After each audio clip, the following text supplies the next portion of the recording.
میرے لیے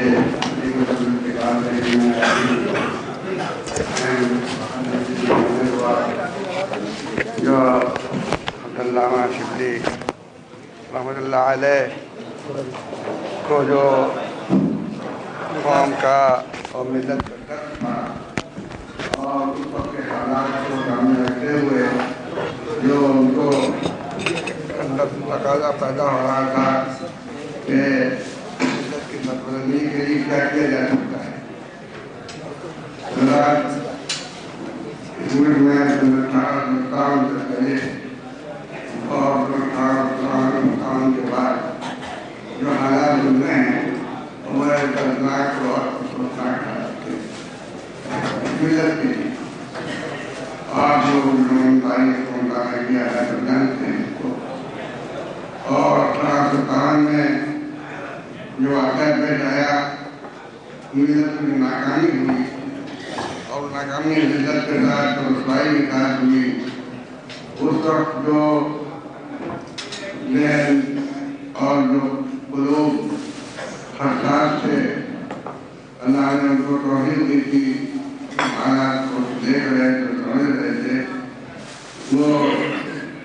بہت درد میں مبتلا ہو گئے۔ اور اسی سلسلے میں سر سید نے جو تعلیم کی اشاعت کے لیے اور تعلیم کو کی طرف توجہ جو کی انہوں نے، یہ سمجھتے ہوئے کہ ملت کا سب سے بڑا جو نقص ہے اس وقت وہ تعلیم ہے، تعلیم میں ملت کو ابھارنے کی ضرورت ہے، اس سے بہت کچھ ترقی ہو سکتی ہے۔ اور علامہ شبلی رحمۃ اللہ علیہ نے ان کا ساتھ دیا، لیکن اللہ کا ذہن اور آگے تک جا رہا تھا، اور وہ اس ملت کو، اس ملت کی جو خصوصیات ہیں اس کے ساتھ اہلی تعلیم کے قائل تھے کہ جو اس ملت کی خصوصیات کو ہی باقی رکھے، صرف یہی نہیں کہ وہ ظاہری طور پر سربلندی عطا کرے، بلکہ اس ملت کی جو خصوصیات اللہ تعالیٰ کی طرف سے مقرر کی گئی ہیں وہ بھی حاصل ہوں۔ اسی سلسلے میں مسلمان کی تاسیس ہوئی، اور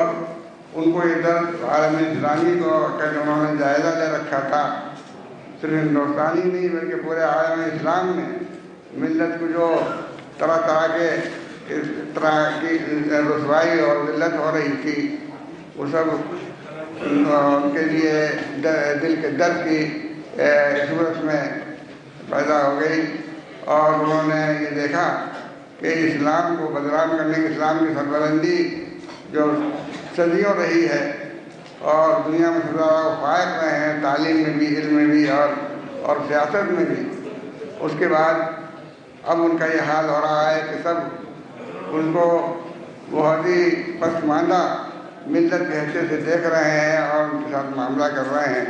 اور وہ ہماری شخصیتیں جنہوں نے تاریخ میں تبدیلی پیدا کر دی تھی، انقلاب کر دیا تھا، ان کی شخصیتوں کو مسخ کیا جا رہا ہے۔ تو ان کے دل میں جو کیفیت پیدا ہوئی اور جو درد پیدا ہوا، اس نے ان کو اس بات پر آمادہ کیا کہ وہ تصویری راستے سے اور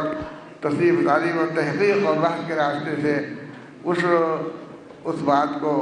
رد کیا جائے، اور ملت کی جو عظیم شخصیتیں ہیں جنہوں نے انقلاب پیدا کیا تھا اور دنیا میں تبدیلی لے آئے تھے، ان کو سامنے لایا جائے۔ ہم نے سنا بعض لوگوں کو کہ اس زمانے میں جب ان کے سامنے فاروق اور دوسری سید اللہ کی کتابیں آئیں تو فخر کے ساتھ وہ دکھاتے تھے، اس لیے کہ اس سے پہلے وہ محسوس کرتے تھے کہ ہم بہت کمتر امت کے فرد ہیں، اور دوسروں کے سامنے ہم کو شرمندگی ہوتی ہے کہ اسلام کے جھولی میں کچھ ہے نہیں،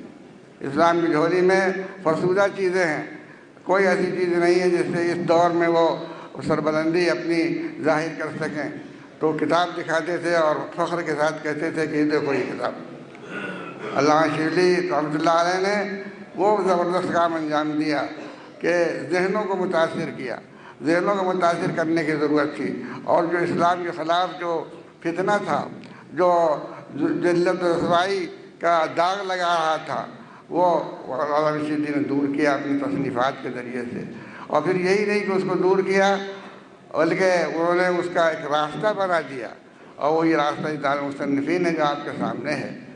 اور ان کو پھر ایسے شاگرد ملے، ان کو اللہ تعالیٰ نے یہ بھی صلاحیت دی تھی کہ وہ بہترین شاگرد تیار کریں جو ان کا فکر ہے، جو ان کا درد ہے وہ ان میں منتقل ہو جائے. اور ان کے شاگردوں نے دارالمصنفین چلایا. اس لیے کہ علامہ رحمۃ اللہ علیہ کو یہ منصوبہ اس وقت ان کے سامنے آیا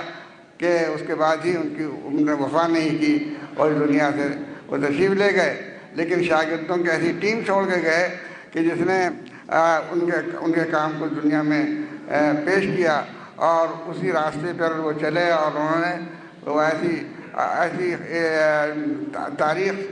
خاص طور پر تاریخ کے سلسلے میں جو خدمت انجام دی، اور اسی طرح ادب اور نقد کے سلسلے میں اور دوسرے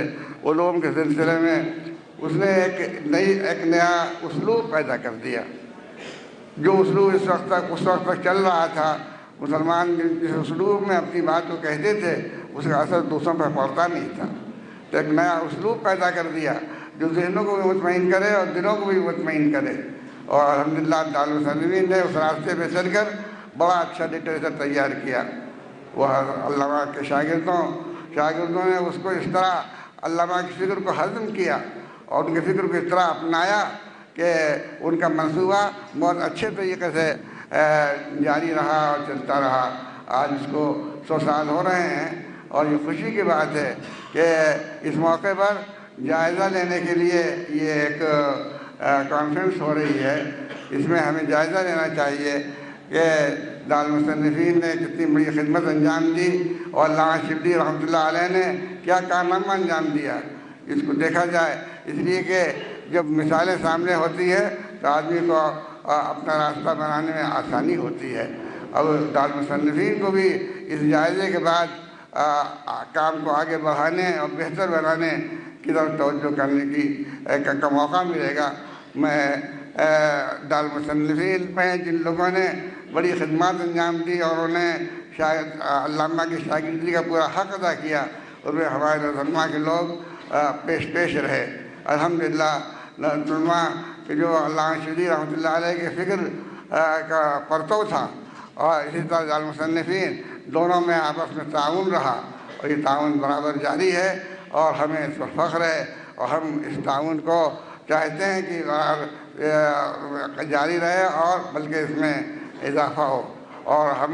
اس فکر کو جو علامہ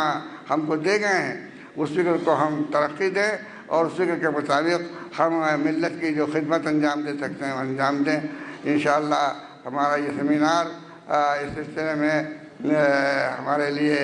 ایک اچھا سنگراہ رہے گا، اور اس سے ہم آگے کے لیے منصوبہ بنا سکیں گے اور ترقی دے سکیں گے. اللہ تعالیٰ قبول فرمائے. وآخر دعوانا الحمدللہ رب العالمین.